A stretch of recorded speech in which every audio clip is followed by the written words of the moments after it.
the Sunday slate, man. The best day of the week. Can't believe how close we are to the Sunday morning lives.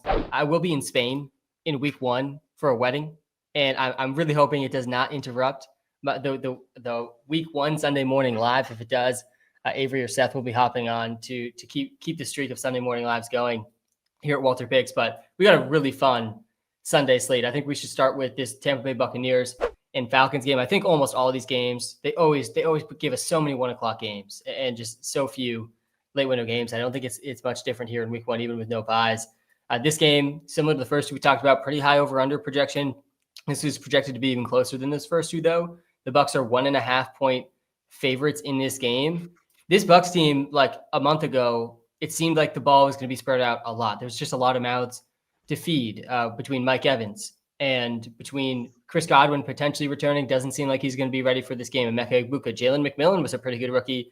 He's going to be out for at least the first 2 months of the season. And honestly, I'm not sure he's going to play at all this year. The neck injuries are never ones to be overly optimistic about. We've seen time and time again that stuff you don't want to rush back from, and people don't rush back from. That's a neck injury for McMillan that he suffered in the preseason, unfortunately, so he's out.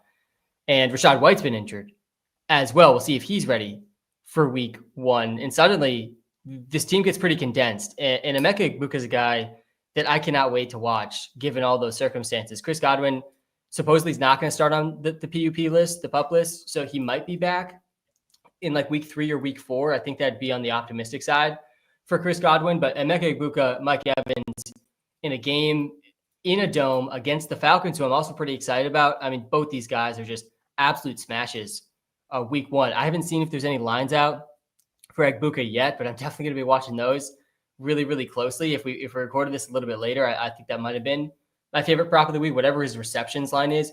Chris Godwin was the wide receiver 2 in points per game last year, operating out of the slot with Baker Mayfield. And now Egbuka's in that same role with less target competition than Chris Godwin had in week 1. You see Cade Otton, I think we just were looking at Kelsey. He projected his tight end 11. Otton's projecting his tight end 10 for us right now because of all these injuries. I mean, he's the wide receiver 3 sort of on this team. Very sneaky tight end. If you're streaming the tight end position, you punted tight end like I did. I got a lot of dusty tight ends going in my roster. So Cade Otton's definitely a guy I'll be looking at in some of my best ball teams for sure, and definitely in some of my season-long leagues as well, where I didn't get one of those elite 3. But yeah, I think really this whole Bucs passing offense should be considered as must start. This here in week 1, I think Egbuka is my guy that I'm going to go with. You just have to start him in week 1. I'm going to lock Emeka Egbuka in as my must start week 1 player. He's went way too late in drafts. He's someone I was chasing up draft boards, but I think in a lot of home leagues, he was not even drafted as a starter. And if you got him like in round 6, 7, 8, 9, I think it's going to look back and be one of the best picks of the fantasy season with the injuries on this team, especially in the first month of the season. And Egbuka was a prospect. He had one of the highest floors of all the prospects in this class. Like, he is a very pro-ready receiver going into that Chris Godwin role, man. I'm pumped to watch him. So yeah, I think he's the must-start guy. I wouldn't be scared to start him as a rookie. I know a lot of people are hesitant to start rookies in their first game. We're projecting him as a almost top 15 option here in PPR leagues. So yeah, I'm excited for this Bucs team. I want to talk about the Falcons too, as well. Are you as excited about this Bucs offense as I am, Avery, here in week 1 in this dome game versus the Falcons? Yeah, I think this is a position you can start almost all of your guys. If you look at Emeka Egbuka, Sam, like you were talking about, expected for 60 receiving yards and 5 receptions for this game on books right now. I expect that to climb up even a little bit more when Chris Godwin. Was it 4.5? Was the line 4.5, or is that 5? The receptions line. 4.5. 5 is at plus 106. Yeah, I'm taking that, man. 4.5. Am I allowed to? I'll take a different prop than I said for my must start. I won't lock in the same 2, but 4.5 receptions feels really good. I do think they're only 1.5 point favorites. I mean, this game could definitely go either way. It should be a pretty close, high-scoring game. So yeah, I like that line a lot. Yeah, and you look at the expectation for this game. Baker Mayfield and both Michael Penix are projected for almost the same amount of passing yards, with Baker Mayfield at 247.5 and Penix at 231. Man. So this is a spot where I'm taking all of these guys to start. Yeah, go pull up the Falcons, Seth. Michael Penix has been one of the most underrated quarterbacks heading into this season, just because we got a very small sample from him last year and he looked good, but he didn't throw very many touchdowns. His touchdown rate was under 2%. I actually put him in the draft guide we're seeing a wide receiver 1 there for Drake London. Absolutely I love unreal. it. I love it. We'll see if that sticks as we head into week 1. But I mean, I think it makes the point itself, the fact that he could even project as wide receiver 1 in week 1 here. That is wild. But yeah, I think Penix is a very, very interesting note there from Avery, that Penix basically is the same passing yards line as Baker Mayfield. Baker Mayfield was drafted as around QB 10 to QB 14, I think, in most fantasy drafts, and we were projecting in that range too. Penix was going undrafted in a lot of home leagues, available in the last round of drafts. Really goes to show the elite QB or punt strategy, I think, is just super strong in general. But yeah, Penix easily could outscore Baker Mayfield this season. Wouldn't be that shocking to me at all. I think Baker's got better weapons when you look at the depth of the team, especially if Godwin can come back. But Drake London in a smash matchup here in week 1. We're not projecting Darnell Mooney in right now, and that's part of the reason he's projecting as wide receiver 1. Yeah, if you just pull up the 3 games from last season, Seth, where Drake London was playing with Michael Penix, and just scroll to the right a tiny bit and a tiny bit more, and we can see those target shares in those last 3 weeks: 30.8%, 37%, and 49%. Those are the target shares in the 3 games with Michael Penix last season with Darnell Mooney in the game. And Darnell Mooney right now projects to not play week 1. We'll see about that. There hasn't been a lot of hard information about the Darnell Mooney injury. He could be playing week 1 and he could start the season on the PUP list. I think that's a pretty wide range with the Mooney stuff. I've been drafting him a bunch at these end of year best ball drafts still, because I still like Mooney in this environment too. But yeah, with no Darnell Mooney, the floor for Drake London in this game, I think the floor is a 30% target share. And that is just insane. I would be really surprised if he doesn't hit that here in week 1, unless this game environment just kind of goes off the rails and somehow the Falcons get a really early lead and they skew a little bit more run heavy. Bijan projects as a top 3 running back. I think he'll benefit target share wise too. And Kyle Pitts, we might be disrespecting a little bit with his tight end 16 rank if Mooney does not play. Kyle Pitts is the wide receiver 2 on this team. I think he's startable in this game. If you're really in a pinch at tight end, I would probably take Otton over him in the same game, but he should benefit from Darnell Mooney being out. This team really does not have wide receiver depth at all. You can see Ray McLeod down there at the bottom of the screen, all the way down at wide receiver 55. I mean, they don't really have legit receivers after Darnell Mooney and Drake London. And man, Drake London projected as wide receiver 1 is an unreal sight heading into week 1. Anything else to note, guys, for this team that I didn't touch on? I just want to say I've got Drake London in 3 leagues out of 4. The only league I don't have him in is the WalterPicks 32-man league, where obviously it's a little bit difficult to get certain players. But I've got him in an auction league. I've got him in just every league I possibly could get him. I drafted him yesterday again. Man, I just think I love to see this wide receiver 1. That certainly brings me joy. The one question mark I have is on a player like Igbuka, because a lot of leagues, especially the home leagues, you could draft this guy and pick him around 90, 95. So do you start him over someone like Tyreek Hill? Do you start him over someone like Xavier Worthy? Do you start him over Tet McMillan?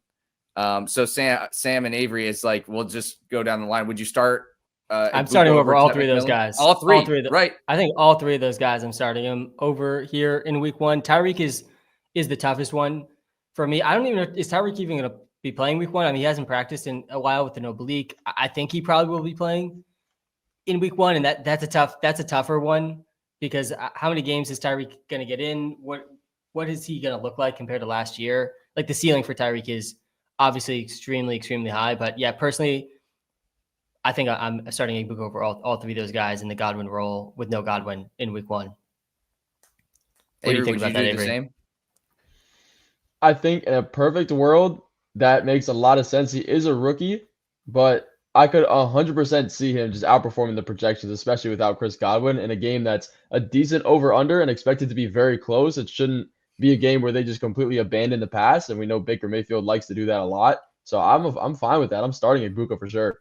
I honestly think the floor is higher for Igbuka than for Tyreek Hill. I think the ceiling, you could argue, is higher for Tyreek. I just pulled it up on my screen. We do have Tyreek projected a bit behind Egbuka in week one, just by 0.1 points. So they're really, really tight in week one. But yeah, we have Hill at wide receiver 19 and Egbuka at wide receiver 17 in the PPR ranks right now. I think if it's half PPR, it probably skews a bit more to Tyreek with the big play potential, the touchdown potential.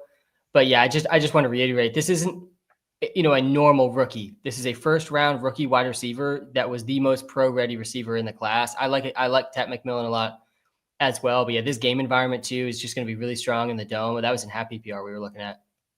Yeah, I switched it back. They're tied. They're tied in half PPR. Yeah. Egbuka has a 0.1 advantage in PPR. Shout out the WalterPicks app. Super easy to do that. Yeah, this goes really to what I was saying too. I think, or I was saying about Xavier Worthy maybe, but Tyreek maybe a tiny bit more of an extreme example of that. It's a boom bust decision. And yeah, for me, I'm locking in the slightly better floor for Egbuka with not too much of a difference in ceiling, because there's a ceiling here too for Egbuka. We literally just saw the ceiling for Godwin in this exact role last year. So yeah, I think I'd lean Egbuka here as well. It just highlights how big of a smash he was, I think, in drafts heading into week one. All right, let's do our game predictions for this one. This is a really interesting one. Again, the Bucs are favored by 1.5. This game is in Atlanta. I'm going with the Atlanta Falcons in this one. I know I just talked about Egbuka a lot, but I do think that Penix is being a bit underrated heading into this season. I think the Falcons defense might be better than the Tampa Bay Buccaneers defense this year. I think that's a kind of a toss up as well. I'll take the home team here in the dome in week one. I'm going with the Falcons. I think I'm going to go for the Bucs for this game. So our first difference, I think the Falcons this year, for me, I love the underdog. I will be watching a ton of their games. Like, I also have Drake London. And I think that this is kind of like going to be the new Detroit Lions. Like, this is going to be the new hip team to root for. I am going to be rooting for them this season as well. But I think week one, Baker has just the more veteran experience. And I do like the veteran experience that we see over on the Bucs. And just one thing I forgot to highlight, Mike Evans. Last year, Baker took him to the last pass of the season to hit the 1,000. Look for a big week one for Mike Evans to relieve some pressure off Baker. Just want to highlight that. But that's one of the reasons I'm going with the Bucs. Just the experience in the Falcons. I think they just have a lot of learning to do, and they're going to be good over the season, but I'm taking the Bucs week one. Yeah, and it looks like I'm going to split the difference here between the two. The more I look at this line, the more I look at this game, I lean more towards the Buccaneers. I think the defense for the Falcons is super underrated for the season. They should have an edge there. But with Baker Mayfield, the passing attack, and what we've seen from them before, I'll take them even in an away game against the Falcons. The only other thing I just want to note quick on this game that we didn't touch on, I mentioned at the beginning, there's Rachaad White. We'll see if he plays or not. He has been dealing with a groin injury. I don't think he's returned to practice yet as of this recording. We are recording this a little bit more than a week out from the game. Bucky Irving obviously needs to be started in this game. What's the role for Sean Tucker, though? Because I don't think if Rachaad White misses time, Bucky Irving gets this like 80%, Kyron Williams type workload. I don't think they're going to put that on his plate. Sean Tucker is definitely an interesting handcuff right now with the Rachaad White stuff. We are projecting Rachaad White in right now. I don't think you want to start either of these guys. It's jumping to week two there if you want to scroll up and go to week one. Yeah, a little bit narrower, but yeah, we'll see if Rachaad White plays. Neither of these guys can really be started, but this is a backup running back situation. I do want to monitor closely because Sean Tucker looked good when he played, and I think is the better complement to Bucky Irving's than Rachaad White being more of just a pure pass down type guy with not too much in the run game. So it's another thing that I'm watching here. Very excited for this one and to see Drake London as wide receiver one. But let's move on to another, I think, fun game for fantasy with the Cincinnati Bengals versus the Cleveland Browns. This game, the lowest over-under we've talked about, but not by much, only 45.5. Bengals are favored by 5.5 points in this one. I'm honestly surprised they're not favored by more than that in this game versus the Browns. The Browns are starting Joe Flacco here, so that gives them some hope, I think, amongst all the quarterbacks that they have. But this defense projects as defense one, which is absolutely hilarious.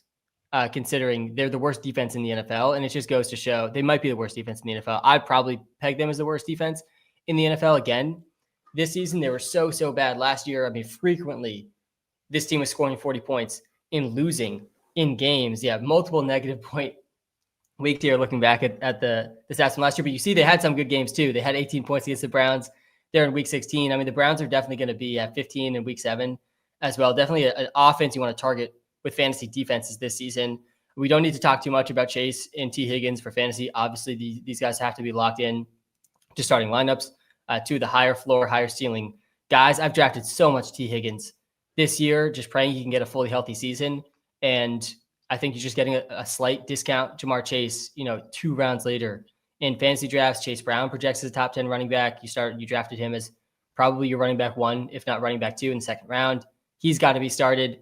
This is one of the most straightforward fantasy teams, which is so nice every single week. Like, you just have to start Chase Brown, T. Higgins, Jamar Chase every week. Joe Burrow has to be started, and no one else in this team could possibly be trusted. So there's really not too much to discuss, I think, from a fantasy perspective. I am curious to see if the preseason usage for Samaje Perine continues, where Samaje Perine taking some of those third downs away from Chase Brown that he didn't lose last year, where there's literally no competition.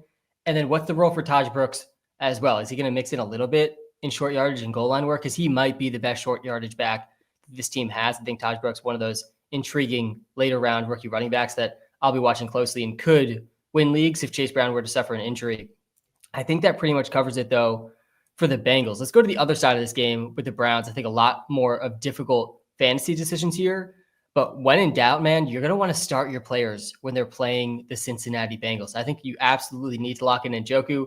We got him projected as tight end 4 right now. And you got to get these Browns receivers and the receiving players in while Joe Flacco is playing, because he's not going to play every game. There's almost no chance Joe Flacco plays every game on a Browns team that's going to carry 4 quarterbacks this season. And clearly, obviously, Joe Flacco, not the long-term answer here. But yeah, and Njoku was the tight end 4 in points per game last year. He projects as the tight end 4 in week 1 in a smash matchup. He was not getting drafted anywhere near tight end 4. He obviously won't get to play the Bengals every single week, but yeah, very, very good spot here for Njoku. And then Judy, I really think probably needs to be started in most leagues in week 1 as well. You got Joe Flacco starting, which is, I think, going to be the best quarterback situation for him this whole season. And he gets the Cincinnati Bengals in week 1. You saw what he did down the stretch last season. I think he almost needs to be started in every league. I don't think he was really drafted as a starter in most leagues. And then what about the running backs here with Jerome Ford and Dylan Sampson? I honestly prefer Dylan Sampson, I think, ceiling-wise over the course of the season to Jerome Ford. We got Jerome Ford projected a bit ahead of Sampson. This is a really tough backfield to project because this was not the backfield they anticipated going into the season with. Judkins obviously still has not signed his rookie contract. I don't know how you could possibly draft him at this point. I honestly shocked every draft I'm in still how early he goes. Like, I do not think he's playing this season. I think there's a better chance he does not play this season than that he plays this season. That's not the type of guy I want to waste a roster slot on in fantasy. But yeah, really interesting running back situation. If you went 0 running back this year, I mean, Jerome Ford or Jalen Sampson had to be on your targets list later in drafts. You could get them around 9, 10, 11, 12, 13 in drafts this year. One of these guys is the starting running back for the Browns in week 1 in a pretty exciting matchup against the Bengals too. So I wouldn't hate tossing them in if you needed them. Harold Fannin projects not too bad too. 21-year-old tight end who led all college players in receiving yards last season. I did not stutter there. I mean, absolutely wild stuff from a 21-year-old in college. He was legit college teams at the same time. Seems like he's earned like a real role on this team. Definitely a guy in Dynasty I'm pretty excited to stash. I got him in my Dynasty draft last night, which I felt pretty good about. But Njoku's on a contract year too. Njoku might not be on this team next year if I am accurate there. Anything I missed in this game, Seth, that you want to call out that you're watching for here? Yeah, I am starting Chase Brown for sure. One of my favorite backs this season. But I'll just take the S off of here and go for Chase Brown and look at the game log against Cleveland. I mean, 7.3 points per game.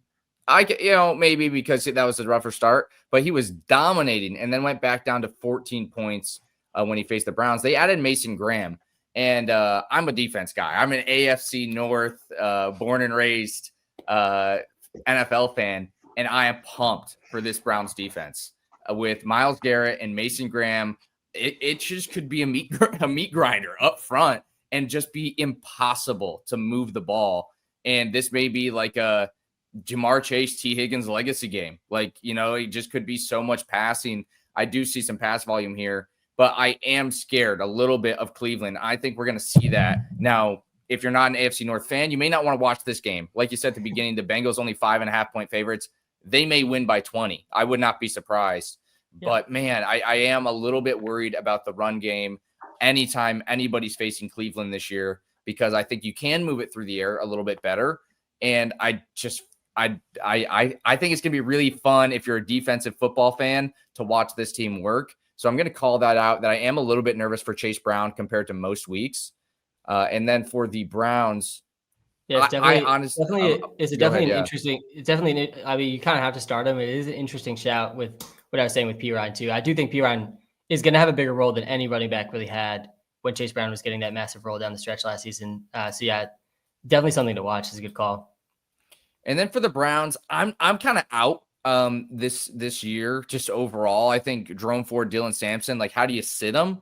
But I mean, if you drafted them, maybe you went 0 RB. But I honestly, I'm trying to avoid them if I can, hopefully. And then Judy and Njoku, I think you have to start them this week. I'm not the biggest fans of the Browns overall. Like you said earlier, fantasy playoffs is where it matters. I do think at some point they're going to switch quarterback. And when they switch quarterback, I mean, we look at Judy. This is why I didn't draft them at all. Again, using the WalterPicks app for my research. I love the advanced game logs here. You can see at the beginning of the year, as you go through, I mean, there's a lot of weeks where he's just like completely unstartable. He's out there. You get the snap percentage on the WalterPicks app. You get the routes run on the WalterPicks app. But no player played more snaps than Judy last year. Right. And he's just not super startable. So I'm with you there. He did have a bad game against Cincinnati last time. They did try to take him away, which is surprising. Maybe there was an injury there. I think I remember him having a potential injury, but I am a little bit worried about these guys. And if you didn't draft them to be starters, I'm not super excited to start them, aside from probably David Njoku for week 1. Yeah, I will say on the Chase Brown note himself, there is definitely some question marks with this matchup against the defense and how much these other running backs are going to be used.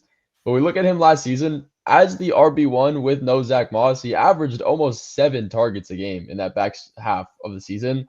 I don't think that's going anywhere, especially in the first week.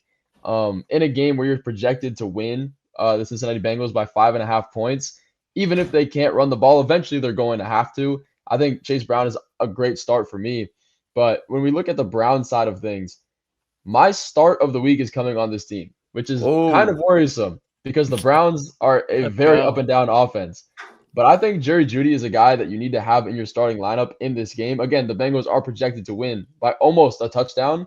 That number is probably going to keep climbing as we get closer to kickoff. So with that given, and the fact that Joe Flacco is the starting quarterback who somehow is the best option for these fantasy receivers, I think Jerry Jeudy is a start. He's projected for almost 11 fantasy points in this matchup against the Bengals, who allowed top 10 points to wide receivers. There's no way that he should have a bad game. I am personally not drafting him and haven't drafted him in a ton of leagues because of what Seth said about the quarterbacks season long. That's very scary. But for week 1 in this matchup, if he does not do well, I'm very surprised. So I'm putting my flag down here on Jerry Jeudy to have a week. Love this one from Avery. I do think this Bengals team in general just sets up so well for fantasy because the offense, no matter how good your defense is going to score at least 20 points in every game. They're capable of a 30-plus game basically every week, no matter who they're playing, and their defense is going to be bad. It is going to be one of the worst defenses in the league.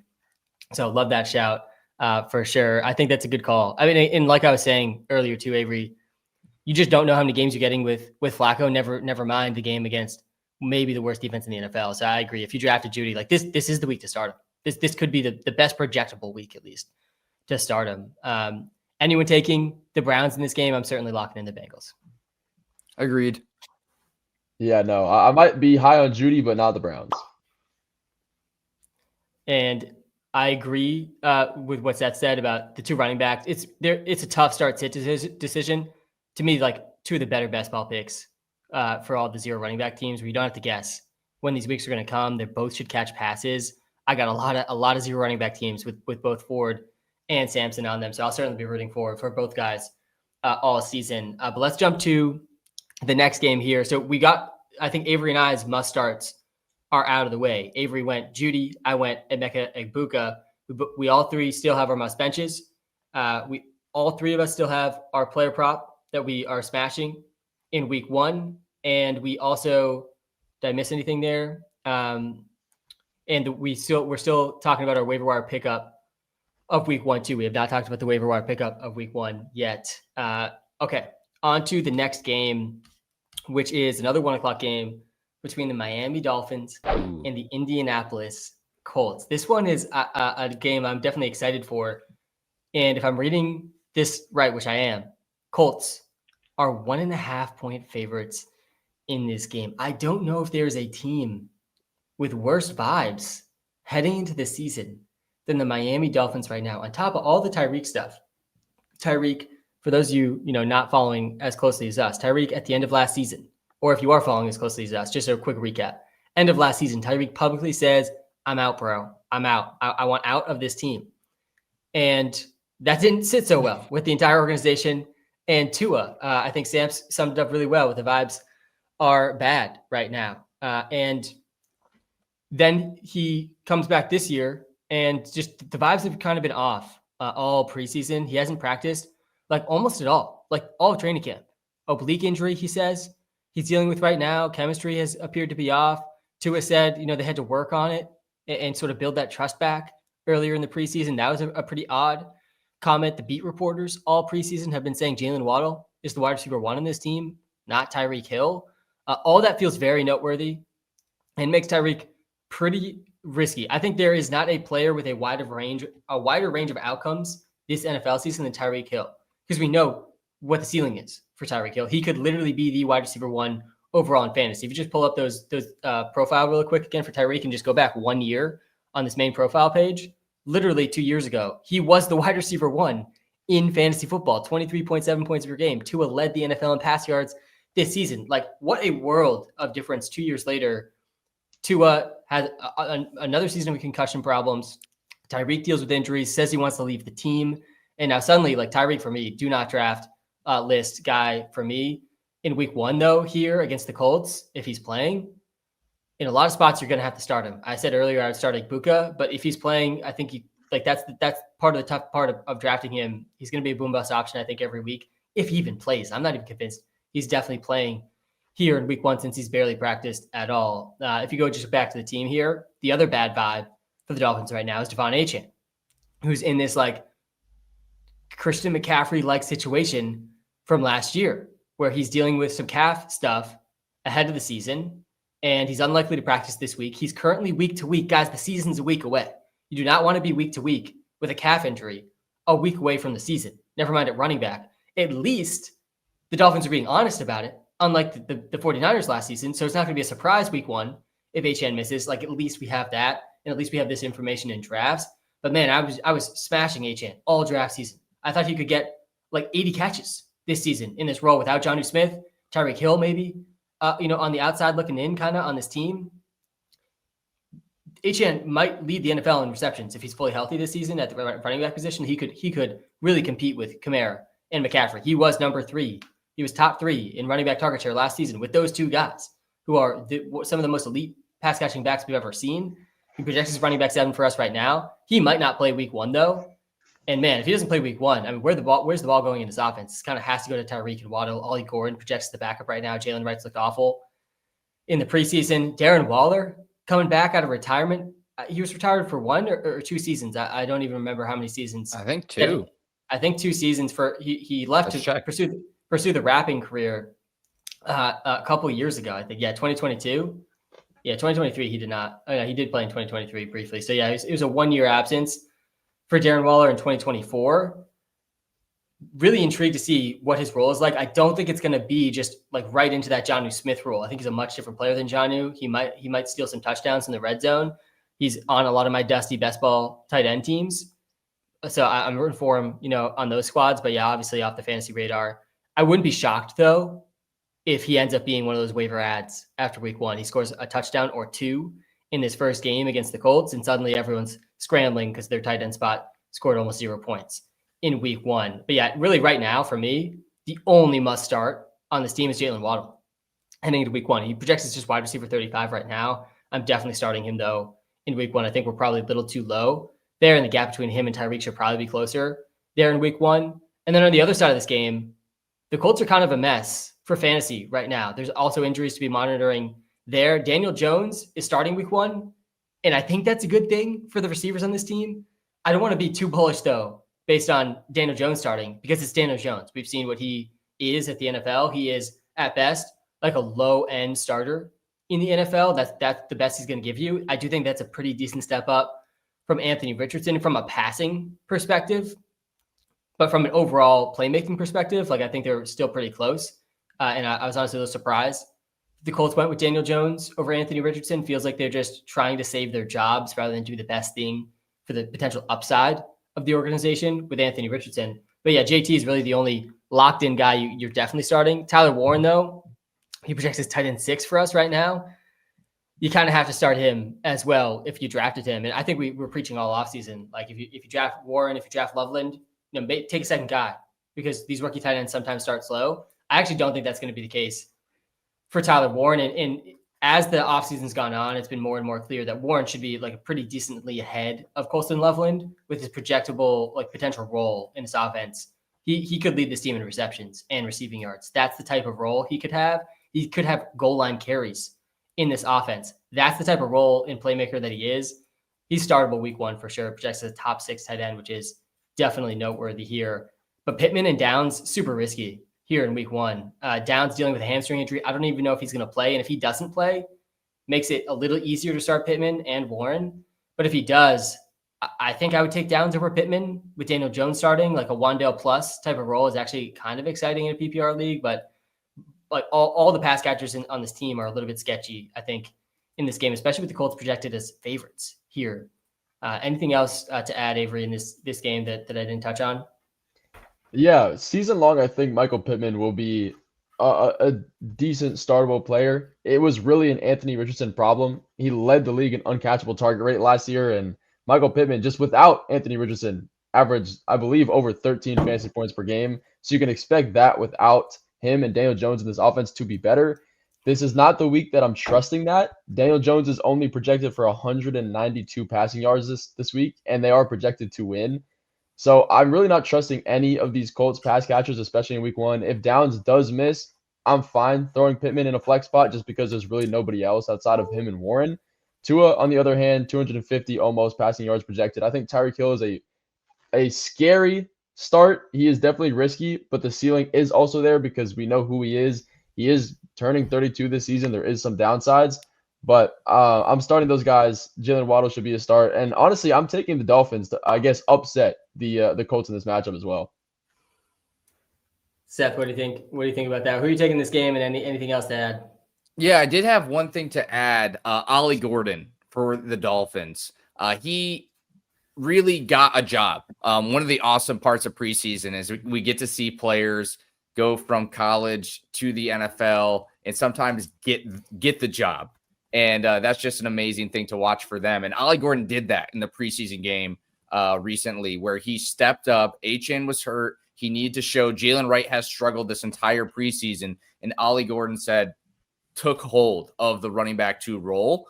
And I do think people have already talked about him being the goal line back from the beginning. Tyreek Hill, being the bad teammate that he is, was like, Achane can't run the goal line. It should be Gordon, which may be true. But I mean, what not a very nice thing to say from your teammate not supporting your guys. But I do think Ollie Gordon, if he's available in your league, a great pickup. I'm not going to call him my waiver wire out of the week because you got to add him before week 1. Yeah, I was going to say, I think he's got to be added before. He should probably be on every team before week 1. Should the be. fact that HN might not play. One of our player comps for Ollie Gordon in the draft process was David Montgomery. That was his second player comp. That's the ceiling for Ollie Gordon. I think he could be that type of player. I think David Montgomery might be a slightly above his ceiling, really, of what he could be, but like not too much above his potential ceiling. And yeah, he could have the goal line role. HN might not even play week 1. And he had a 78th percentile receiving production in college too.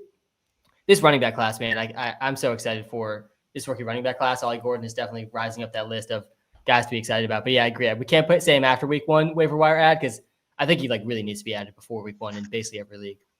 Yeah, that's honestly a league winning move. So that's why you guys should hit the subscribe button. If you don't have Ollie Gordon, make sure you're adding him. The other thing I wanted to add on the Colts side is Tyler Warren.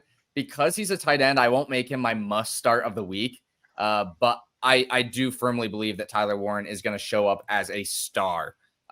Some tight ends, especially the rookies, there's been a very high marketability. When Kincaid had his big season, Laporta had his big season, like everyone's trying to find the next Travis Kelce. That could be kind of Tyler Warren's role stepping into the NFL and be the next guy. I drafted him in a draft yesterday. I drafted him in another league I'm in. I really believe he's going to be awesome this year. I was leaning kind of the Dolphins, but as I think about the running back situation, some of the injuries, I mean, I think if everyone was projected in, the Dolphins would be projected to win. But I am going to go with the Colts right now. And I'm not going to change that if that changes, of course. So I'm going to lock in the Colts. It's in Indianapolis. I do think that home field advantage, is a solid place to be week one.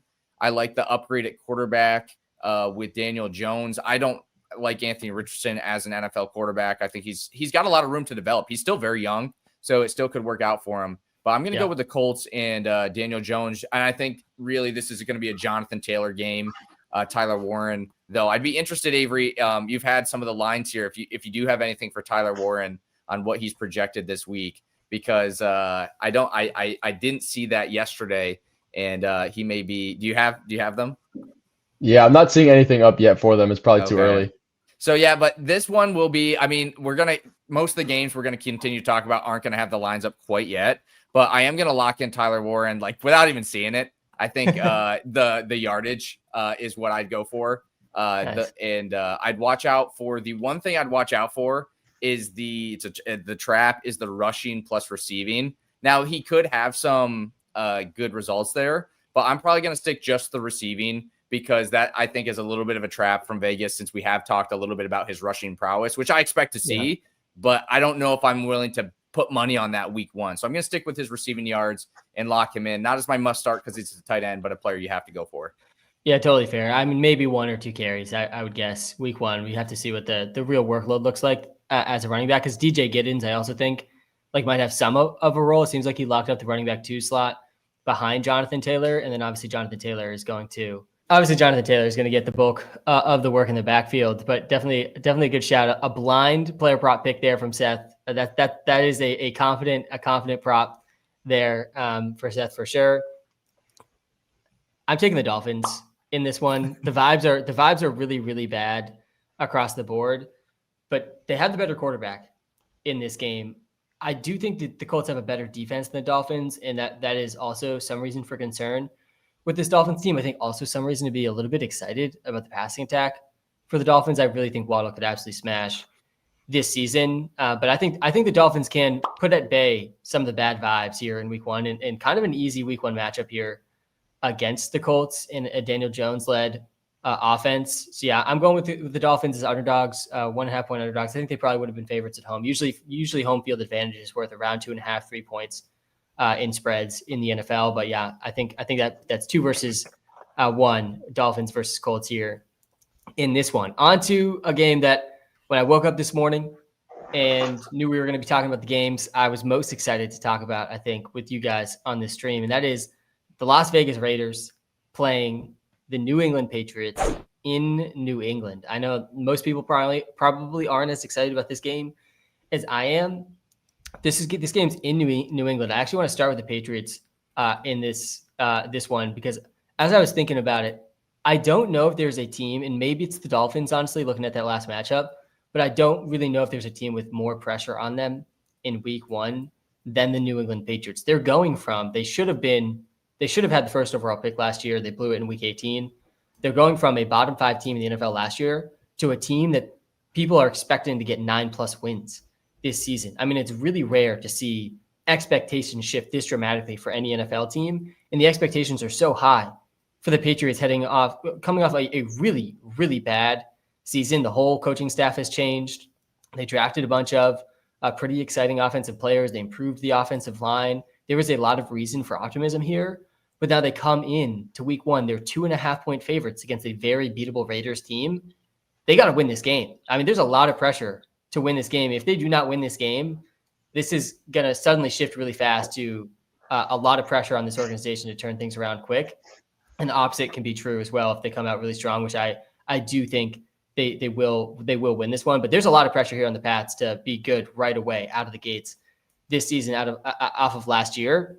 And I mean, they have one of the softest schedules to start the whole season, and they have to take these wins while they can. I think Travion Henderson has to be started in every single league. I think I already used my must start on Egbuka, but yeah, I definitely am starting Henderson with where he's getting drafted.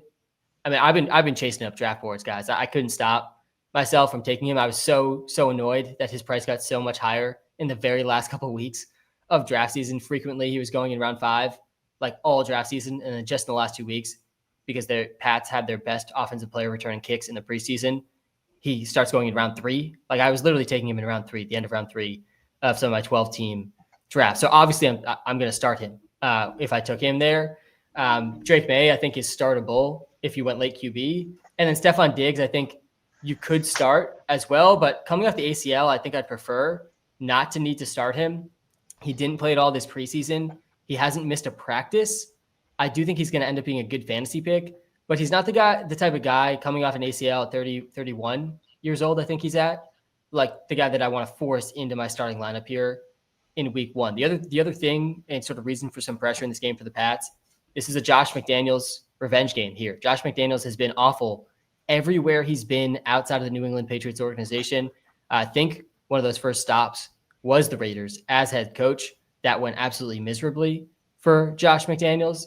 Definitely excited to see how he does as offensive coordinator. And I do think if things start slow in this offense, he's going to be the guy under the most pressure.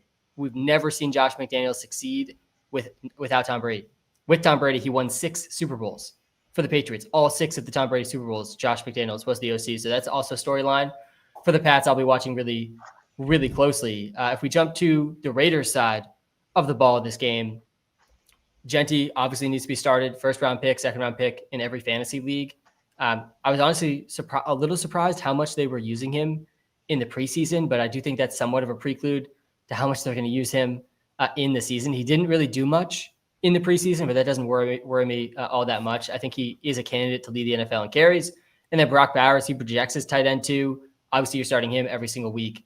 It's these other guys that I think are more of a start-sit decision with Jacoby Myers. I don't think you can start Geno here in week 1, but Jacoby Myers is definitely in play.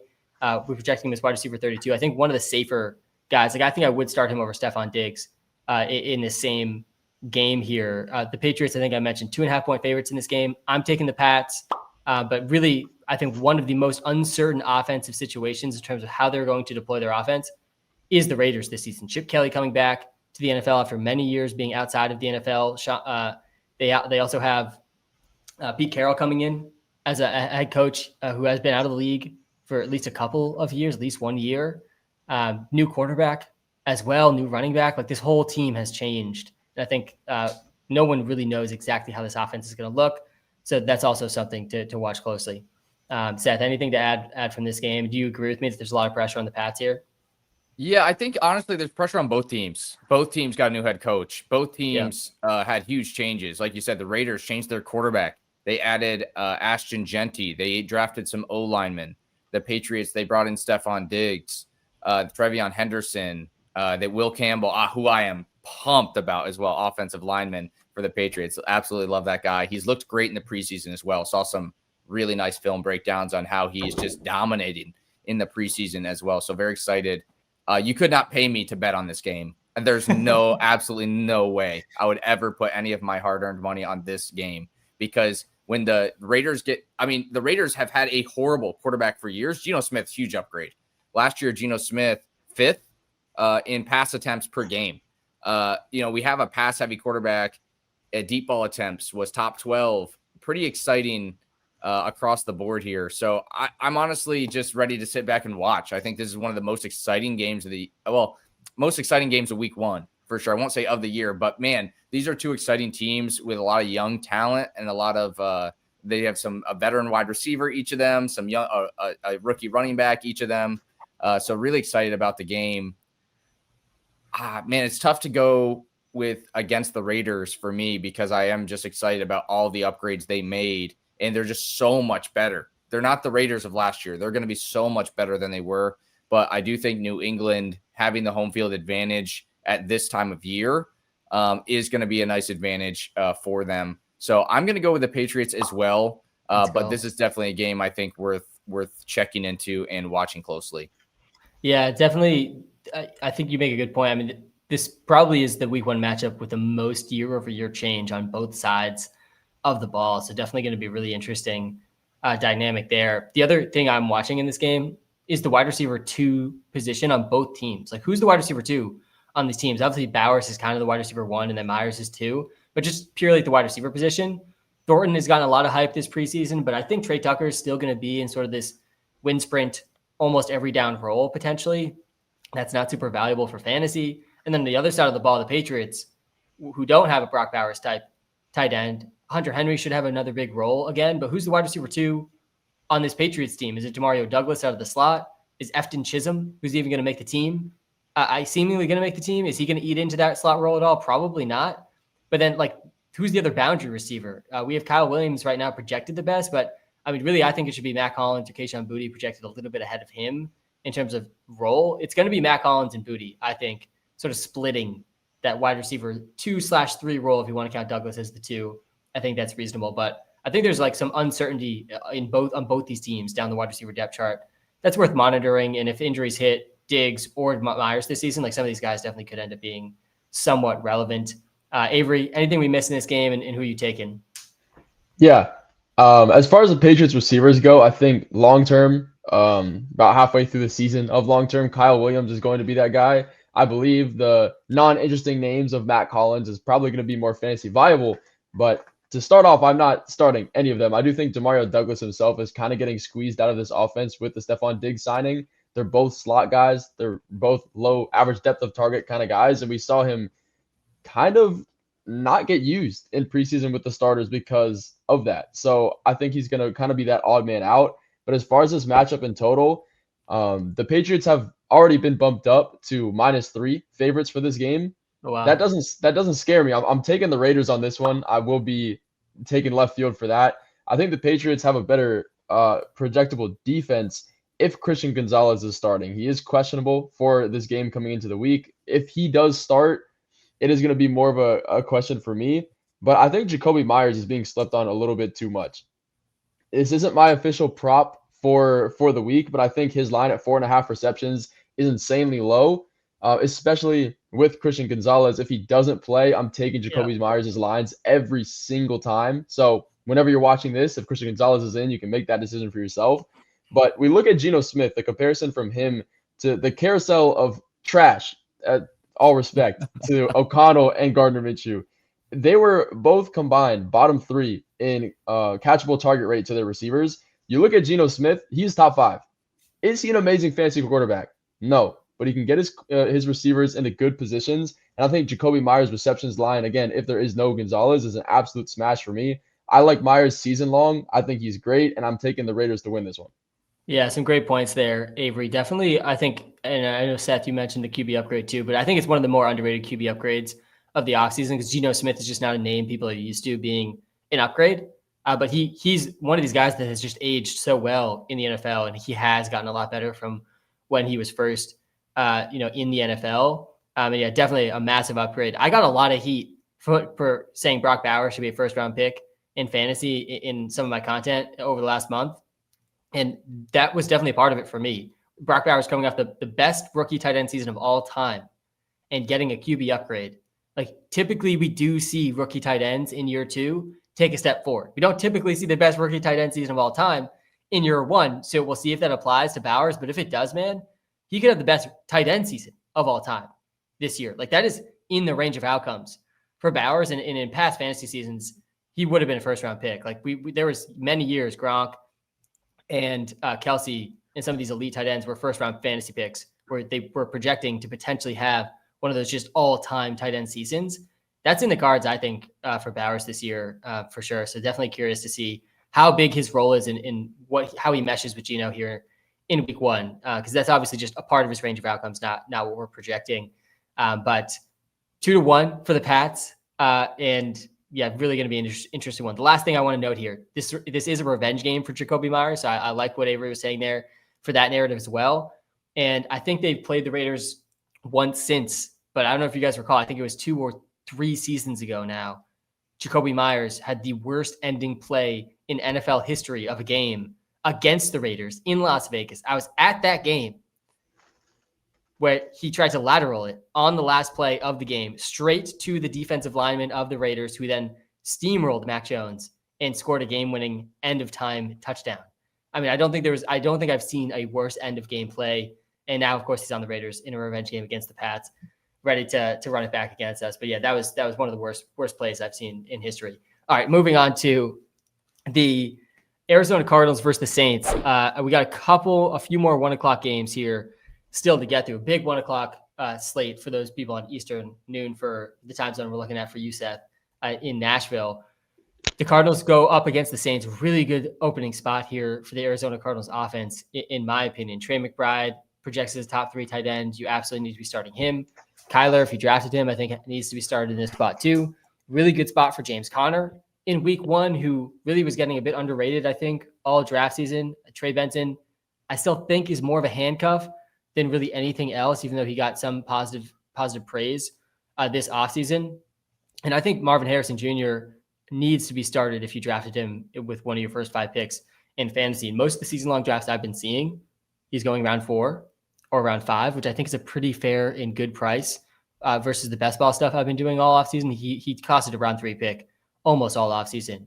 So I think that season-long price in normal drafts was pretty reasonable for the upside that he has.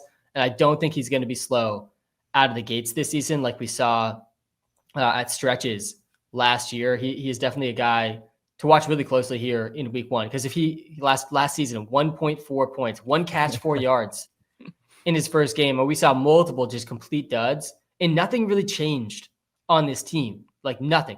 Of all the teams in the NFL, this team might have changed the least year over year on the offensive side of the ball. Like literally nothing has changed, which gives me some concern for Marvin Harrison Jr. that nothing changed. Why would we expect anything very different? Well, this is one of the best prospects we've seen at wide receiver over the last 5 years. And we've seen some really strong prospects over the last 5 years at receiver, and he's heading into year 2. And we do see year 2 leaps all the time.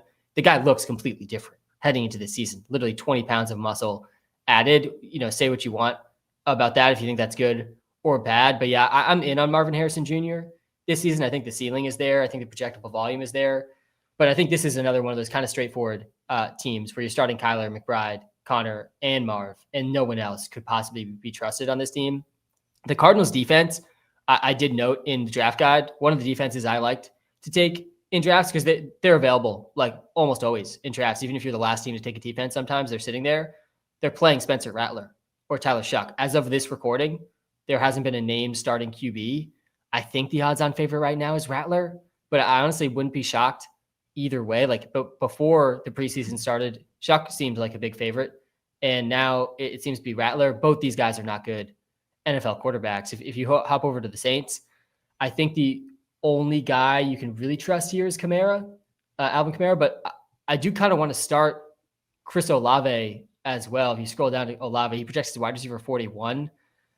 Olave or Shaheed, one of these guys is going to end up being a smash value pick in fantasy. And my money's on Olave this season. Projects for 12 PPR points. Like, to me, his floor is close to 10 PPR points still. I do have trust in Kellen Moore to scheme well offensively for these receivers. And they know the quarterbacks they're dealing with. I mean, they're going to have to get some layup targets, some layup throws, and not be too aggressive with their quarterbacks making plays. And I think that's going to be a lot of kind of PPR cheat code for Chris Olave around the line of scrimmage and just getting some really easy catches. It's just so rare to have a talent profile like Chris Olave available as late in drafts as he's available in sort of the prime of his career. Another guy that, he dealt with concussion last year. A lot of people are worried about that. I'm not overly concerned about that. I think Rashid Shaheed, if you pull up his game logs quickly, I mean, he didn't have a bad game, I don't think, last season. Maybe one, and then he got hurt. But he was on an absolute, he had one bad game, a donut, where I think he played that whole week 3 game. The other, 75% of the snaps in that week 3 game. The other 4 games out of his 5 went over 16 PPR points in 4 of his 5 games last year. I mean, this guy's looked like a stud basically every time we've seen him really playing a real role. Just we haven't seen it too much. And then he got hurt, obviously, in week 6. But yeah, I'm pretty excited about him. It's hard to get too excited when you think about the quarterback situation. You're putting a lot of faith in Kellen Moore and them scheming this offense successfully. Definitely really interested, though, to see how these quarterbacks do. And yeah, like I've already referenced, my dusty best ball tight end teams praying for Juwan Johnson. Like half my best ball season is relying on this guy to just score a few touchdowns this year. So definitely will be rooting hard for him as well. Anything to note that I missed in this game? The Cardinals are 5.5 point favorites, just 5.5 here against the worst quarterback situation in the league. Seth, anything I missed? I'm just not a fan of Marvin Harrison Jr. I think that's you didn't miss that, but I just wanted to throw that out there with I don't think it's a him problem. I don't really like that he put on all the muscle. Last year he was dominant against man coverage, but the thing is the defense gets to pick what kind of coverage they want to run. And if you're trying to play against let's say the Saints, they want to win this game, of course. What do you need to do? You have to stop Marvin Harrison Jr. from scoring easy touchdowns. Give yourself chances for the Cardinals offense to have like a holding penalty, sloppy week 1, kill some drives, have some good luck. Shaheed, a lot of those good weeks last year were long touchdowns. Yeah. You hope for some big explosive plays on the Saints offense. You stop Marvin Harrison Jr., you have a shot. And so that's why I'm scared about Marvin Harrison Jr. I think he's going to be facing a ton of zone. I think McBride's going to dominate again. So that's why I didn't draft him. So if you draft him, you believe in him, I think you start him. But I just, that's one of the reasons I didn't draft him is because I just don't expect. I think he made a lot of changes when he was already excellent and he didn't have to. And that's kind of it's a tough place to be just in any situation when everyone knew he was amazing, but it didn't work out. So do you make a change? Do you just run it back as you are? I would have preferred that. I think just in terms of energy, speed, stamina, being 20 pounds lighter definitely helps, but we'll have to see how the game plays out because the other problem is that I think the Cardinals run away with this game and Connor, Benson, they get some run. And how much are you going to throw it deep to Marvin Harrison Jr.? Maybe he gets a couple deep shots because they're running so much, but I think that's another risk is they score 2 touchdowns in the first half or first quarter even. They get way ahead, and it's like, why would we pass the ball that much anyway? Yeah, definitely a fair point on the game script. I do think with Marvin Harrison Jr., like one of the things that's getting lost is just that the expectations for him last year were as high as the expectations I've seen for any wide receiver, I feel like over the last 5 years from the fantasy football community. He was a first-round pick in fantasy drafts last year. He was getting drafted right after Saquon Barkley, like 2 picks after Saquon in drafts last year, either the last pick of the first round or very early pick in the second round. And then he goes out, he ranks top 12 in air yards per game. He scores a touchdown in over 10% of his catches, but has a bunch of dud weeks. So really boom bust profile. Did not live up to the draft cost as a rookie. Now we're getting him in round 4, round 5, 3 rounds later in year 2, when these guys often play better. Same elite prospect. I think I like to see him improving in facets of his game. I see that a little bit differently as well. But yeah, to me, like there should be a step forward for Marvin Harrison Jr. this year, and the expectations are also lower. Like that dynamic, I think, could really smash in fantasies. The risk I'm willing to take, but there's definitely is some risk here. And fair point about the game script here in week 1-2. Avery, anything else you want to note on this game and who you got winning this one? I will say that as of right now, Trey McBride is projected to have the most receiving yards, and it may only be by half a yard over Marvin Harrison. What are the lines at? It's 60 for Trey McBride and 59.5 for Marvin Harrison Jr. Nice, yeah. And I haven't taken McBride over Marv in drafts, and I think in most drafts that's how it goes. I think I actually have more McBride than Marv on my season-long teams, where I think like just a safer bet in season-long formats with the start decisions. But I think I probably have more Marv than McBride in my best ball, like the hundreds of best ball drafts I've done. So a little bit split there based on the format for me, but I think both are pretty good picks where they're going. But yeah, anything else to note, Avery, and who you got in this game? Yeah, so I'm taking the Cardinals in this game. I don't think the quarterbacks for the Saints or even anything about that offense is going to be able to keep up. I will say, though, I really do like Alvin Kamara's numbers and projections for this game, mostly in the receiving game. Sam, like you said, they're going to lean a lot more on the PPR upside of short passes because who knows if we can keep the ball in these quarterbacks' hands and actually have something positive happen on offense. And I think that benefits Alvin Kamara a lot. Last year, he averaged almost 40 receiving yards a game. In week 1, he's projected for 31.5 on all books. I'm honestly taking that line. It's a really positive matchup against the Cardinals' run defense. Kamara is fully healthy. He's projected for 14 fantasy points. I'm taking the over on that. So It's a smash start for Kamara for me. And if I had to take a line, I'm taking his receiving upside as well for that. Yeah, I like that. Kamara has ranked top 3 in running back target share in back to back to back to back to back to back to back seasons. I think it's 7 or 8 straight seasons now that Kamara has ranked top 3 in running back target share. Just wild stuff. Like, I don't think it's possible for anyone to wrap their head around just how crazy that really is. And even though I don't think he can really get too much more than like 200 carries this season, he's been right around that kind of the last few. And the team has already said that they don't want him to go too much over that. But it's because he's literally a wide receiver on this team and one of the best receiving weapons they have. And I totally agree with what I was saying about they're going to have to kind of do these layup targets. And Kamara's going to be a huge part of that as well. Really safe PPR floor here out of the gates for sure.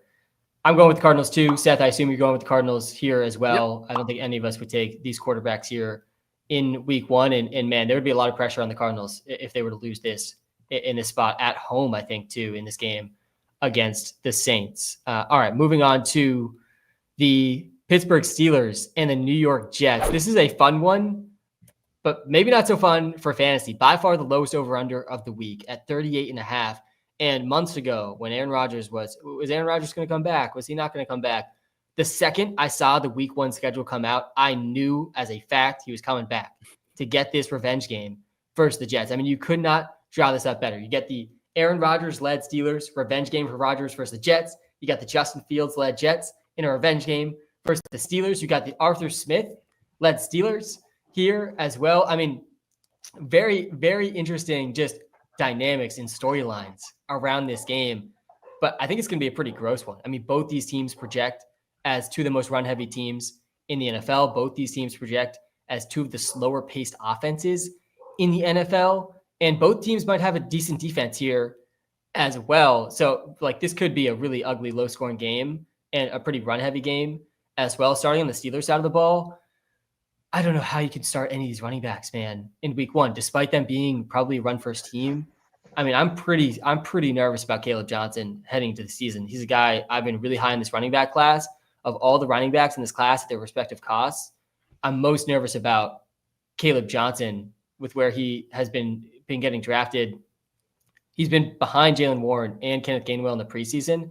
I do think he is like the most different back on this team, where Warren and Gainwell are more similar in their sort of smaller receiving backs, can rush somewhat efficiently, but not on big workloads. And Caleb Johnson, that sort of bigger back that could play at the goal line and play a slightly different role. He projects as the best running back, but I don't feel great about it in week 1. I would not recommend starting Caleb Johnson in week 1. I actually think, based on the projections I'm seeing here, I'm going to lock him in as my do not start in week 1, lowest over-under game of the week. I don't think he's going to be the first running back out there. He might not even be the second running back out there for the Steelers. Just a lot of ambiguity here in his backfield. I would recommend starting someone else over him. I still think long-term, like over the back half of the season, Caleb Johnson has a real ceiling. But yeah, I'm definitely nervous about him right now with how the preseason has run out for him, and he hasn't really been able to rise the depth chart like at all. I don't think you can start any of these guys though. And like basically this whole offense is unstartable to me. Jonnu Smith's been hurt a little bit too. We'll see if he's ready for week 1, but he's dealt with some injuries day to day. This says, so he probably should be back week 1, but he got traded like only a few weeks ago. He hasn't had a ton of time really on this offense yet. Obviously the familiarity with Jonnu Smith though. I mean, with Arthur Smith though, but yeah, I don't think this whole Steelers team can really be started. I do think Aaron Rodgers is just getting a little bit underrated, just in general, like across the board, from the NFL community, from the fantasy community a little bit. He wasn't that bad down the stretch last year for the Jets, and he was a 41-year-old quarterback coming off a torn Achilles. I feel like that's getting lost in all the narratives around Aaron Rodgers. Just that fact, a 41-year-old coming off a torn Achilles, historically, like that guy should be completely written off and won't even make it through another season. And Rodgers just kind of got a little bit better, like every week throughout the season. So I have some optimism for him, just in general, over the compared to what people are expecting from him. But if we jump to the Jets side of the ball, I mean, there's at least 2 guys I think worth considering starting here, but like this whole game is a bit sketchy. One of them is Justin Fields. He projects his QB 17 for us right now. The last time we saw Justin Fields really play a full season, he was QB 5 in fantasy points per game, averaged like almost 70 rushing yards per game that season. Like Justin Fields could hit 1,000 rushing yards this season. That's within his range of outcomes. I think if you go back to 2022 here in the game logs, yeah, there he is, 5th in points per game. Like he was, those are his rushing yards, I think, right to the right here. I mean, he was going over 60 rushing yards almost every single week. I think he's going to have a huge rushing role on this team. Averaged 76 rushing yards per game that season with the Bears. But he's not going to be able to throw super effectively. We've seen this already in the past. It's part of the reason the over-under so low. Part of the reason Garrett Wilson is a bit sketchy. If you drafted him, though, like I said at the top of the show, you kind of have to start him. Like if you drafted him with one of your first 6 picks, you kind of have to start him here in week 1, despite the tough game environment. A lot of people are scared about Breece Hall this season with Brandon Allen's usage in the preseason. I think that the fear for Breece Hall has been a little bit overblown. He probably needs to be started as well. Still an extremely talented player, like a Saquon Barkley kind of clone. Like that he's like a slightly worse Saquon Barkley is the type of player that Breece Hall is. I know he's dealt with some injuries, and Brandon Allen might mix in a little bit too at just 22 years old, 21 years old. I think he's 21. I think he was 20 last season, Brandon Allen. Absolutely wild stuff. But yeah, I'm still starting Breece Hall, I think, in week 1. So I think Garrett Wilson, Breece Hall starts. Justin Fields is like borderline. If you went late QB, you could do much worse. There's a floor there with the rushing. I'd be fine benching him. Seth, I'll let you go first here since the native Steelers fan on the show. Yeah. I mean, we look at the Steelers offense. The only player I'm actually interested in a little bit is Jonnu Smith. I'm not saying you should start him week 1. I mean, that is a little bit crazy talk. But they did bring him over for a reason. He wanted to reunite with Arthur Smith. You look at the Steelers pass catchers. I mean, DK Metcalf, his first game with the Steelers, I think that's huge, but I don't see him being great against the Jets because like I talked about with the Cardinals, when you play the Steelers, how do you beat the Steelers? Well, you don't let DK Metcalf score long touchdowns. Well, and you make them slowly drive down the field. Yeah, they have any sort of offensive penalty, any sort of sack, anything negative, that can kill your drive and you're good to go. And this Jets defense is very good. So I expect them to be trying to lock down DK, which leaves someone like Roman Wilson, who I'm excited about, someone that I think he's not my waiver pickup of the week. I have a different one, but I think if I went with a bigger sleeper, he would be my waiver pickup of the week after week 1, because I see a lot of targets coming his way with DK Metcalf being taken away and Jonnu Smith. I do think he may see some decent target share like he was in Miami. We'll see how that happens, but another player to watch out for. And then on the Jets, I don't really like Breece Hall. I am been one of the people that's been fading him more and more. Now, I really liked him at the beginning of the season, but when they're like, he's not our guy, when Breece Hall is like, I'm not their guy publicly, that is like a huge degradation, I believe is the right word, of their relationship. Like, it's just been slowly degrading over and over time that you just don't see that. Like Micah Parsons is talking about that, and it's like headlines. Breece Hall's been saying that like casually, no one even talks about it. So I am a little bit scared about Breece Hall, especially facing the Steelers. I mean, that's already a good defense. They've had a good showing in the preseason as well, even with one of their draft picks getting hurt. So I'm going to take the Steelers to win. I mean, maybe that's not a surprise, but I do think Aaron Rodgers is a QB upgrade over Russell Wilson, over Justin Fields. I get the revenge angle, but the Steelers know Justin Fields' limitations better than most. Based on how the Jets have coached their team, they probably know them better than the Jets coaching staff as well.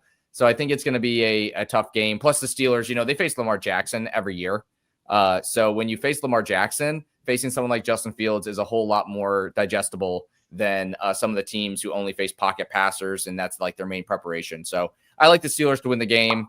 Hopefully they score an offensive touchdown week 1. Last year they did not. They still won against the Falcons, but an offensive touchdown would be a huge win. Go Steelers.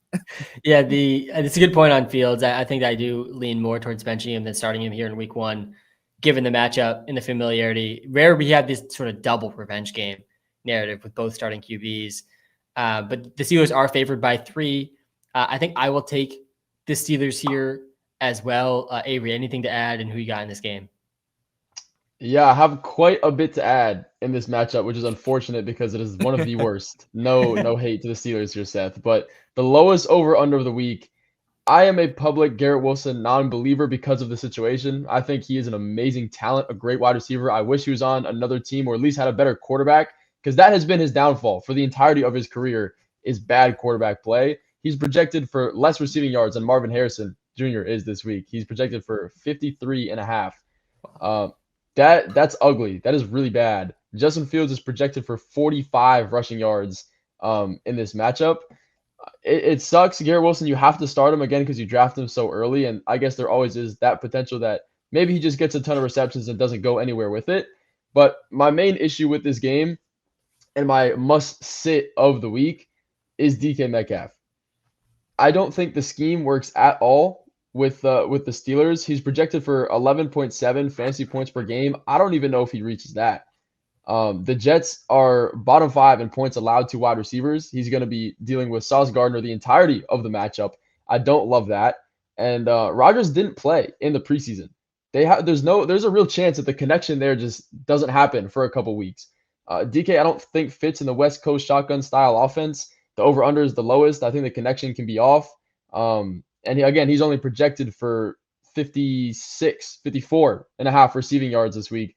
That's not high. That's not great. I could see, especially with Jonnu Smith, if he's healthy in this offense, DK Metcalf just has a struggling game, and he's never been a volume wide receiver. I just don't think he fits in the scheme. So I'm sitting him against a really good Sauce Gardner and Jets defense in this matchup. I think Garrett Wilson could simultaneously break the NFL record in target share this season and average five catches a game. The spectrum for him is crazy because there's no other receivers in this team. He could hit a 40% target share, and it really wouldn't be that crazy when Josh Reynolds is the wide receiver too. That's part of the reason it's hard for me to get too negative about Breece Hall. He's the second best receiver on the team. I think the receiving role for him is going to be strong. And yeah, to me, I am nervous about DK Metcalf and the fit with Rodgers in the week 1 matchup there as well. And did you go with Jets or Steelers for the game there, Avery? I'm going to go with the Steelers here on this one. I just do not, even if they're away, the Steelers are away in this game. I just don't believe in the Jets. Justin Fields is projected for 174 passing yards in both. That is atrocious. But Aaron Rodgers isn't much better. 209 passing yards is also not great. So I'll just leave that for you there. Yeah, the book's projecting this to be a dud fest. Seems like we all kind of agree as well. I am curious about the wide receiver 2 role for the Steelers, but I feel like these Arthur Smith offenses, man, they're just really always a headache for fantasy, both running back and receiver. Let's move on to the second to last 1:00 game here, and that is the Giants versus the Commanders. The New York Giants were given one of the most difficult schedules this season, which feels a little bit tough for this team heading into 2025. They're playing in Washington in this one. Again, Commanders favored by 6, a pretty solid over under 45.5, similar to a lot of the other games we talked about earlier outside of that Jets-Steelers game. Russell Wilson, going to be the starting QB in week 1. Jackson Dart looked great in the preseason. Jackson Dart was a QB we were actually pretty high on throughout the draft process, especially for fantasy, because he's going to have rushing potential. And he really looks the part, I think, in the preseason. It might be harder than we expected for them to really sit him this whole season. They do have Jameis Winston as the backup, though, so I still think that's in the cards. I'm not convinced he's definitely playing this season, but he might be the best QB on the team already. Nonetheless, Russell Wilson, he's going to get the start week 1. Neighbors locked into probably the highest target share in the league again. If it's not Garrett Wilson on a really run-first team like we just talked about, he's got to be started. I think Tracy is not a bad start here in week 1 either. The Commanders were one of the worst run defenses in the league last year. I think they'll be at least a little improved from that this year. But he is a pretty solid receiving back in a negative game script. Scatterbo dealt with injuries all preseason. I think he will mix in, but won't really be in this big role we kind of hoped for him heading into the preseason. Tracy's kind of getting slept on, I think, just in general with how Scatterbo has sort of played out so far this preseason, especially early on in the season. So he's definitely startable here as well. Should catch some passes and have a real receiving role in this game. We know Russ does like to dump it down a decent bit as well. The Commanders are another really interesting team, though, as we're recording this. I think Terry McLaurin is going to be playing. We haven't talked about the Brian Robinson Jr. trade at all yet on the show, but that went down just in the last week. And we got to talk about Jacory Krosky-Merritt, who I think wants to be called Bill Krosky-Merritt. I think we got to get a photo in there for him as well. But Bill Krosky-Merritt, I think this is right now the most overdrafted player in fantasy football. And I get the ceiling. I get it. And there's not anyone out there I don't think is high on this running back class just in general. And I did note Bill Krosky-Merritt in the rookie fever section of the guide as one of these intriguing guys, a part of this class. He was a round 7 pick though. And guys, historically speaking, like these are just, I do not want to be betting on round 7 rookie running backs, round 7 picks in general. Like most of these guys don't even make their NFL teams. Most of them don't have a single season over 10 PPR points per game. It's extremely rare to see a rookie running back picked in the 7th round go over 10 PPR points per game. Like over 70% of these guys never do that. And this is like a 5-way backfield still. And in the preseason, it seems pretty clear that the lead running back on this team is Chris Rodriguez, not Ja'Cory Krosky-Merritt. Like Chris Rodriguez is going to be the short yardage back, the goal line back, and probably like the first running back out there on the field in week 1. Seems like Bill Krosky-Merritt, he's going to be like the between the 20s guy. And I think the highest ceiling running back on the team, maybe the guy for the potential like biggest big playmaking ability on the team, like really breakaway runs and also can receive passes. Like Chris Rodriguez is not a receiving back at all. Then you got Austin Eckler, who's going to have a real receiving role on this team. He's going to lead this running back backfield in target share. Then you got Jaden Daniels, who projects for 800 rushing yards and is probably going to lead the team in rushing yards himself. And then you also have Deebo Samuel, who I think now like does project for a little bit more rushing work. Really compelled about him in non-PPR leagues. I think he's kind of a non-PPR cheat code because it's so tough for receivers to score points in non-PPR leagues, and he's going to get probably at least a couple carries a game too. So even without Brian Robinson Jr., we got a 5-way backfield, and people are steaming up this 7th round rookie running back in like I saw him go in the 6th round, the 7th round of drafts this past weekend. I mean, people are like really getting out over their skis, I think, for this guy, and I'm not buying it. Chris Rodriguez, meanwhile, like he's going undrafted still in ESPN drafts, which I think he is a really. I saw it in an 18-round ESPN draft last night. I saw him go in the 18th round, which is like crazy. And I think in the same draft, Bill Krosky-Merritt went in round 6. It just doesn't make sense to me, like at all. I'm pretty out on basically all these guys. I'll take Chris Rodriguez in round 18. Sure, I think he probably should be added in most leagues. Eckler in PPR, I think, is looking a little bit better now. He clearly has a role, but yeah, I think people are underrating Jaden Daniels rushing here too.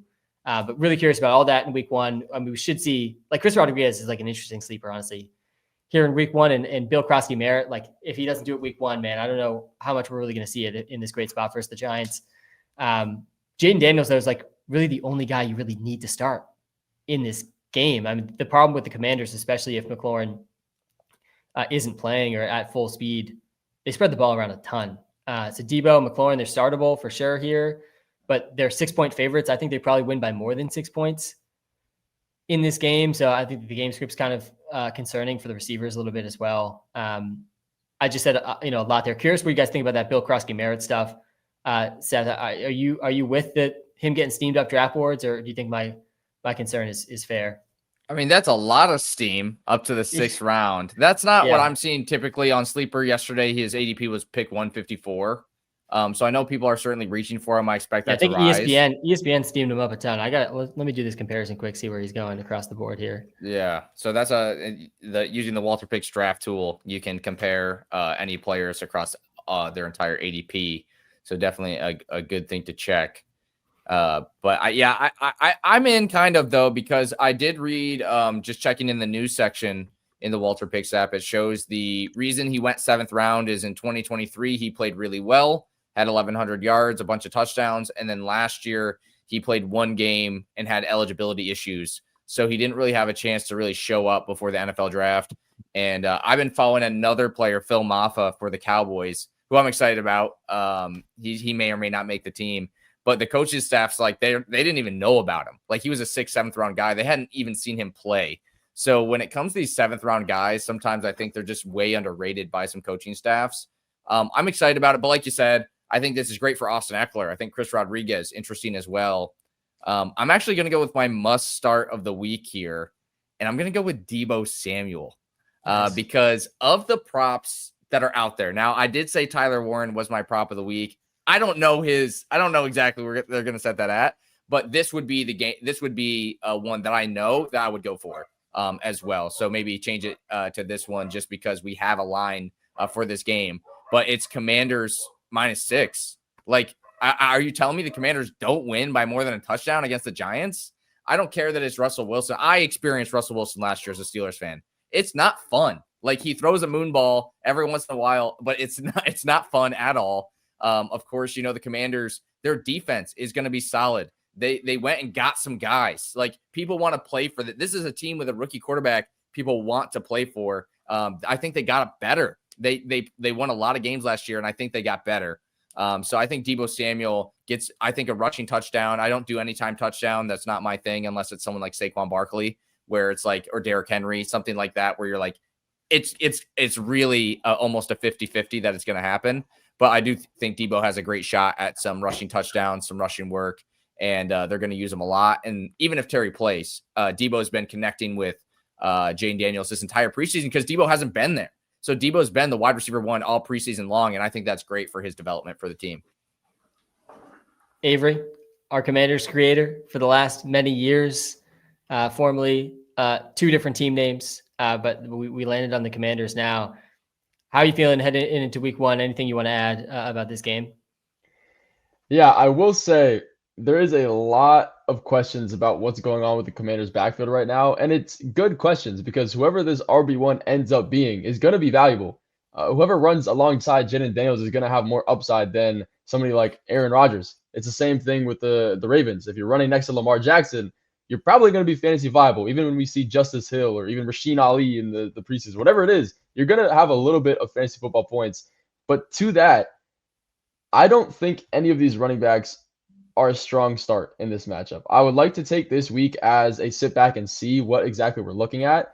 Even if it's going to change from a week-to-week basis, we can at least see the roles. After week one, you're going to see who's the third down back. You're going to see who is used at the goal line, how many goal line attempts they had. Is it Jaden Daniels? Is it jet sweeps with Deebo Samuel? I think this week is a big teller for what we're going to see. I'm not starting any of these running backs, though, for that reason. Jaden Daniels is projected 48.5 rushing yards on that fact. And the Giants just have a genuinely good run defense. So I'm staying away from most of these running backs here. I'm starting Malik Neighbors. I'll start Terry and Deebo if they both are playing. And Zach Ertz is kind of a decent look as well if you went late tight end strategy. If you didn't get one of the top three, I waited. And I think Zach Ertz is a guy that's decent there. But when you look at the passing props for both of these quarterbacks, Russell Wilson and Jaden Daniels are almost tied, both around 222 passing yards for this matchup. But I will take the Commanders -6, -7, -8 if I have to.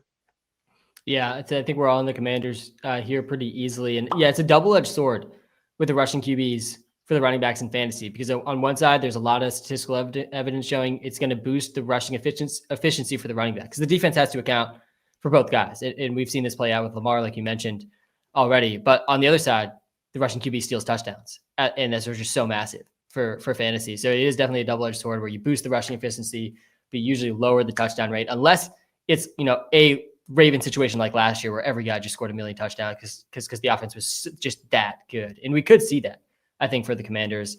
But yeah, a good note too, that the Giants defensive line did improve. It was already pretty good. They struggled against the run last year. They had a lot of injuries. So that does make me think Rodriguez maybe a little bit less of a sleeper here in week one. And like Avery said, maybe more of a wait and see. But yeah, if I'm making a bet today as we're recording this, Rodriguez is going to score more fantasy points than Bill Krosky-Merritt, who's going like 10 rounds before him in draft. So lock that in, save that clip. We'll see and come back to that one. On to the net. You're going with the Commanders too, right, Seth? Yeah, easy. That's like my bet of the week is Commanders to cover the spread as well. Oh, yeah. You said that. Yep. All right. Yep. On to the Panthers and the Jaguars. Woo! We talked about the Patriots Raiders game. A lot of change on those teams.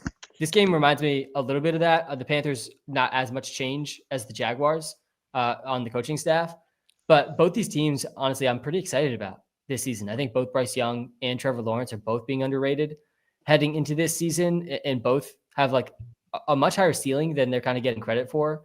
Right now, this game could be pretty high scoring too. The over-under here is 46.5. It's higher than most of the games that we've discussed. Bryce Young was absolutely tearing it up at the end of last season. He was a top 2 fantasy quarterback in 2 of his last 3 games, scored at least 2 passing touchdowns in those games. He looked decent when he played in the preseason here as well. Like, I think there's a better chance that he keeps that going than that he doesn't at this point. Obviously, that's an open question, but a pretty good opening spot here. in Jacksonville. The Jaguars' best defensive player potentially is playing 80% of his snaps on offense. The Jaguars' defense is not good. They traded all their draft capital away to go get Travis Hunter, and he's going to play some defense. But this is still, I think, one of the worst defenses in the league. You can see they ranked like near dead last against every position for the most part last year here with what we have up on screen. Bryce Young is startable here in week 1. I think a pretty sneaky start in week 1. We saw Justin Fields. I think he projected as like QB 17. I honestly might start Bryce Young over Justin Fields, just comparing these two game environments.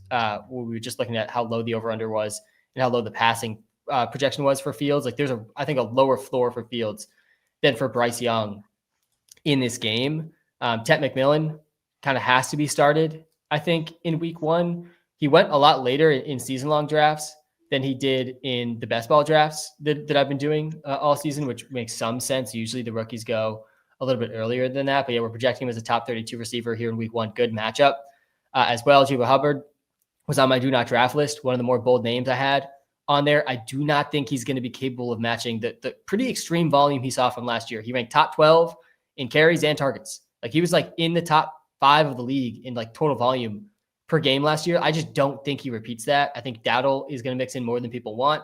I think Trevor Etienne will probably mix in as well and sort of share that running back 2 role with Dowdle, at least as the season goes on.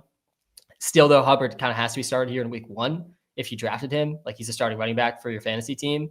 So yeah, I'm starting McMillan. I'm starting Hubbard. I think Bryce Young is kind of a sleeper QB. I do have some late round QB teams with Fields and Young, and I think I actually probably will go Young there. Talking through it on the show today. If we go to the Jaguar side of the ball, I think Trevor Lawrence like really could take a sneaky step forward this year. We really haven't seen it from Trevor Lawrence since he was the first overall pick in the NFL draft, but he now gets the coaching staff coming over from the same coach that was helping Baker Mayfield last season, Liam Cohen, who had a really exciting rushing attack with Bucky Irving, but he really got the most out of Baker Mayfield too. And now you have Trevor Lawrence throwing to one of the better wide receiver duos in the NFL. And as we've gotten closer to the season, and it's becoming more clear that Travis Hunter is going to have a legit offensive role. Like I think projecting him around 80% of the offensive snaps seems to be about consensus at this point. And when you step back and think about it, it makes a lot of sense. Like where can Travis Hunter make the biggest impact on the team? It's on the side of the ball where you can actually make sure he gets the ball. Like on defense, if I am in offense playing Travis Hunter on the defensive side of the ball, if I'm on the Panthers on this game, I make sure whoever he's covering, if I don't think he's going to shadow players, like I don't think he's just going to shadow Tet McMillan, for example. I'm going to put him on Adam Thielen, put him on Jalen Coker or Xavier Leggett. I'm going to say, just run a dead sprint as far as we can down the field and just try to tire Travis Hunter out. We're not going to throw at him at all. And we're just going to go after the rest of the defense and just try to tire him out. Like you can control things a little bit more on the offensive side of the ball for the Jaguars. And are you really going to have Travis Hunter standing on the side of the field as De'Ami Brown or Parker Washington is out there, especially if you're losing and behind? The Jaguars are 3-point favorites in this game. But yeah, I'm starting Brian Thomas Jr. I'm starting Travis Hunter here in week 1 as well. I think this is not a bad matchup for either of them. Brenton Strange is a guy I've been on really since the NFL draft, since the Jaguars did not take a tight end in the NFL draft. He's been one of the easiest late round tight end picks. ESPN has him so low in the ranks. I mean, he's behind like so many guys on ESPN that you can get him in the last round in a lot of ESPN drafts. I will be starting him in several leagues. In my Dusty tight end leagues, are definitely praying for him as my number 1 tight end in a lot of those teams as well. The running backs here, I think you kind of have to avoid in fantasy though, even though the Panthers were so bad against the running backs last season. I don't know how you could trust any of these guys here in week 1. There's still potential, and maybe by the time we even publish this, that there's a trade and Etienne or Bigsby are traded from this team. There's been a lot of rumors about that. I think that could make a lot of sense. I think Bashal Tutin is the most exciting running back in his backfield. He's been one of my most drafted players in fantasy this season. I can't stop clicking on Bashal Tutin. Once my starting lineup is done, I don't care if it's 1 or 2 rounds ahead of his ADP. The ceiling here with the Liam Cohen offense and the most explosive running back in the backfield, and he can catch passes. He's like the best mix of Etienne and Bigsby.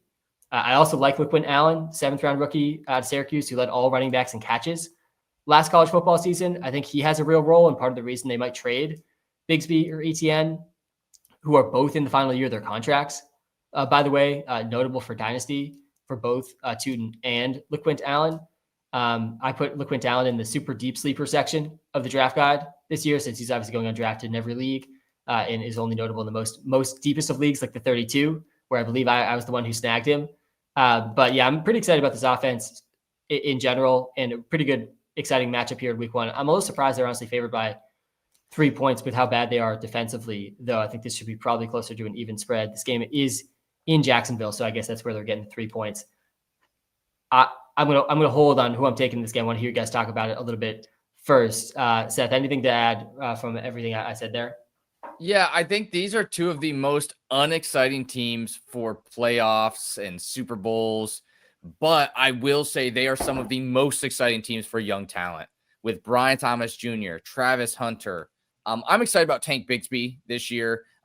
What I've been reading is he's the guy I'm targeting in this backfield in drafts. I don't think, like, I have kind of a wait and see for week 1, even for Tet McMillan. I'd like to wait and see over a guy like Avery pointed out, Jacoby Myers. I just don't, well, let's see how he does.